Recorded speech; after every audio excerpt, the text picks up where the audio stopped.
একটি বন্ধ সামুরাই বারের কুচকুচে অন্ধকার ঘরে এক চতুর নিনজা টিকটিকির হাত থেকে বাঁচতে এক সাধারণ তেলাপোকা কীভাবে জ্ঞান দর্শনের মতো অদ্ভুত মনস্তাত্ত্বিক চাল চাললো শুনুন সেই রোমাঞ্চকর জাপানিজ গল্পটি।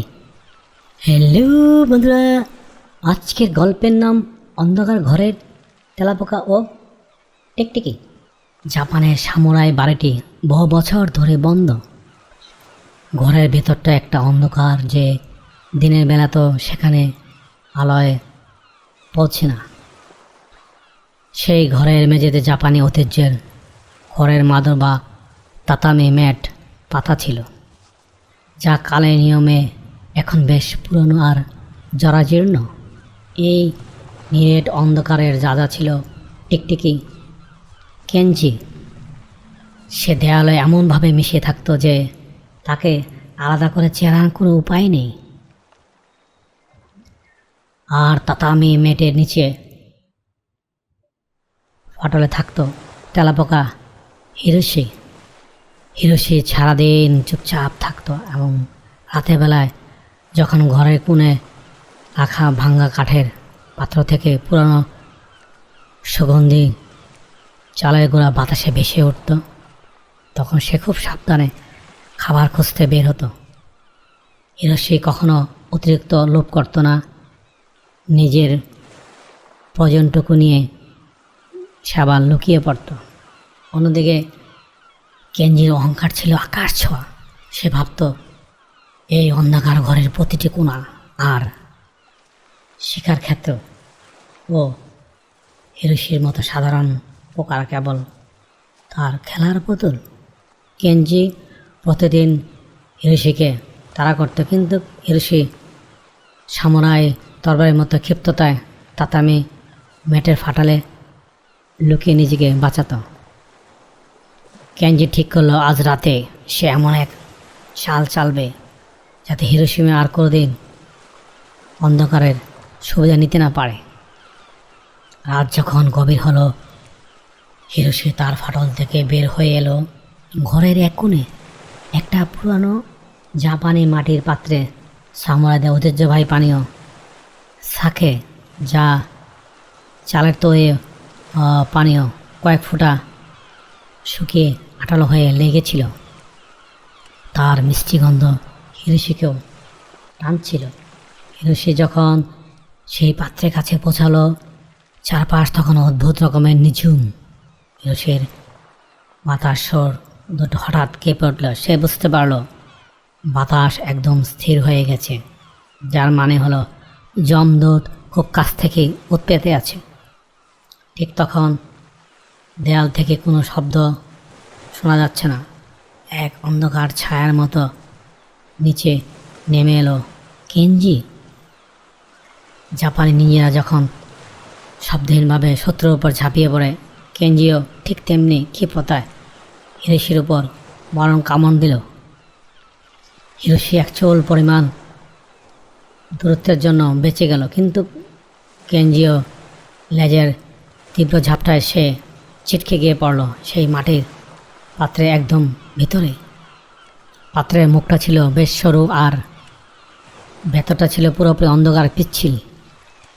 কেঞ্জি পাত্রের মুখে এসে দাঁড়িয়ে কুটিল হাসল আর বলল, বেশ হিরোশি, এবার তোমার খেলা শেষ। এই পাত্র থেকে বের হওয়ার কোনো রাস্তা নেই, আর অন্ধকারের ভেতর তুমি আমাকেও দেখতে পাবে না। পাত্রের ভিতরে অন্ধকার ছিল আরও ঘন। হিরোশি বুঝতে পারল চোখ দিয়ে সেই কেঞ্জিকে দেখতে পাবে না, কারণ টিকটিকিরা অন্ধকারে খুব ভালো দেখতে পায়। এখানে গায়ের জোর বা ধরনের গতি কোনো কাজে আসবে না। হিরোশি নিজেকে শান্ত করল। জাপানি জ্ঞান দর্শনের মধ্যে সে নিজের মনকে পুরোপুরি স্থির করে নিল। সে চোখ বন্ধ করে তার সমস্ত চেতনাকে ছড়িয়ে দিল নিজের দুটি সুরের উপর। সে নিজেকে মনে মনে বলল, চোখ ধোকা দিতে পারো, কিন্তু বাতাস কখনো মিথ্যে বলে না। কেনজি ভাবল হিরোশি হয়তো ভয়ে কাঁপছে। সে পাথর মুখ থেকে ভেতরে ঢুকতে শুরু করলো। কেনজি যত এগোচ্ছিল তার শরীরে নড়াচড়া পাত্রের ভিতরে সীমিত আকারে মৃদুতঙ্গ তৈরি হচ্ছিল। হিরোশি তার সুরের সাহায্যে কেনজির প্রতি ইঞ্চি নড়াচড়া নিখুঁতভাবে টের পাচ্ছিল, যেন তার মনে এক অদৃশ্য মানচিত্র তৈরি হয়ে গেছে। কেনজি যখন হিরোশিকে মুখে পরে নেওয়ার জন্য শেষ কামড়টা দিলে, হিরোশি 1 সেকেন্ড আগে তার ডানার সমস্ত শক্তি দিয়ে পাত্রের পিচ্ছিল দেওয়ালে এক অদ্ভুত কোণ তৈরি করে লাফ দিল। হিরোশির এই আকস্মিক লাফে কেনজির নিশানা পুরোপুরি ভুল হয়ে গেল। কেনজি সোজা আশ্রে পড়ল পাত্রের তলাতে। সেখানে বছর পর বছর জমে থাকা ঘন চটচটে ও তীব্র গন্ধযুক্ত জাপানি শাকের অবশিষ্ট ছিল। সেই আঠালো তরল কেনজির চোখে ও নাকে ঢুকে গেল। শাকের তীব্র ঝাঁঝালো গন্ধে কেনজির মাথা ঘুরতে লাগলো, আর তার সারা শরীরও সেই চটচটে তরলে লেপ্টে গেল।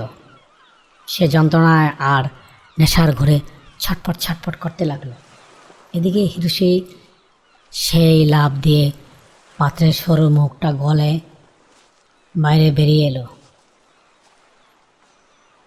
সে তাতামি ম্যাটের উপর দাঁড়িয়ে নিচে তাকিয়ে দেখল কেনজি তখন পাত্রের ভিতরে নিজের ভারসাম্য হারিয়ে গোল গোল করে ঘুরছে।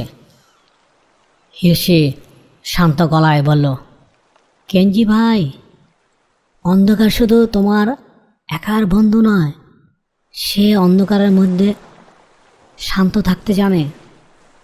অন্ধকারও তাকে পথ দেখায়। কেনজি নিজের ভুল বুঝতে পারল। সে বুঝতে পারল যে অতিরিক্ত আত্মবিশ্বাস আর অহংকারী তাকে আজ এই অন্ধকারের পাত্রে কয়েদিতে পরিণত করেছে। হিরোশি কখনো কোনো প্রতিশোধ না নিয়ে শান্তভাবে নিজের ফাটলের দিকে হেঁটে চলে গেল। হ্যালো বন্ধুরা, আজকের গল্পটি কেমন লাগলো কমেন্টস করে নিচে জানিও। আবারও দেখা হবে অন্য কোনো গল্পে। Thank you for watching. Please subscribe.